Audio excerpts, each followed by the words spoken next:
রাধে রাধে বন্ধুরা, আমি গিয়েছিলাম 12ই ফেব্রুয়ারি মাঘী পূর্ণিমাতে শাহী স্নান করতে। তো 11 তারিখে আমরা রওনা দিয়েছিলাম, 12 তারিখে পৌঁছে গেছিলাম। 12 তারিখে দুপুরে ঠিক মহাযোগে আমরা শাহী স্নান সেরে নিয়েছি। তো তোমরা যদি আসতে চাও তাহলে অবশ্যই আসো। 26শে ফেব্রুয়ারি লাস্ট ডেট আছে, এরপরে মহাকুম্ভ মেলা কিন্তু শেষ হয়ে যাবে। আর ওই মহাযোগটা শিবরাত্রি মহাযোগ, তো শিবরাত্রি মহাযোগটা তোমরা ধরতে পারো। তো সেরকম কোনো রকমের অসুবিধাই সেখানে নেই।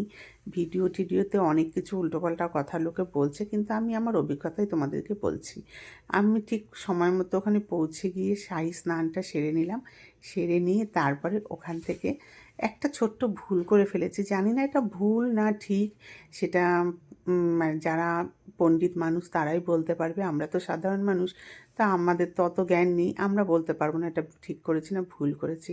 শাহী স্নান সেরে সূর্য দেবতাকে প্রণাম করেছি, সোমেশ্বরনাথকে প্রণাম করেছি, তারপরে হনুমানজিকে প্রণাম করেছি, করে ওখান থেকে গঙ্গা মাকে প্রণাম করে ওখান থেকে গঙ্গা জল নিয়ে এসেছি।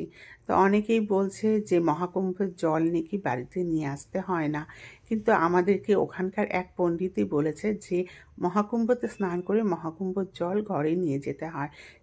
সেটা নাকি খুবই পবিত্র জল, কেন কি ওখানে 3টা নদীর মিলনস্থল। 3টা নদীর মিলনস্থল, 3টাই অনেক বড় নদী, পবিত্র নদী, সেখানকার জল ঘরে অবশ্যই আনতে হয়। তো তোমরাই আমাকে জানাও যে আমি ঠিক করেছি না ভুল করেছি। আর যদিও বা এটা আমাকে কোনো পণ্ডিত বলেনি যে জলটা নিয়ে এসে ভুল করেছে, আশেপাশের কিছু কাকিমা জেঠিমারাই বলেছে। তারপরে স্নান সেরে গঙ্গা জল নিয়ে এসে জামা কাপড় চেঞ্জ করে ওখানে আমরা দুজন মিলে তিলক লাগালাম ভোলে বাবার। তিলকটা লাগিয়ে যা শান্তি পেলাম, যা তৃপ্তি পেলাম, সেটা আর কি বলবো তোমাদেরকে। সেই সুন্দর একটা গন্ধ সারাদিন অনুভব করেছি। তিলকটা আমি রাত্রে শোয়ার সময় মুখ ধুয়েছি যখন, তখনই উঠিয়েছি। তার আগ পর্যন্ত কপালে তিলকটা কেটে রেখেছিলাম। তো তিলক কেটে একটু ঘুরলাম কুম্ভ মেলাটা। সেরকম একটা ভিড় ছিল না, কোনো অসুবিধা হয়নি।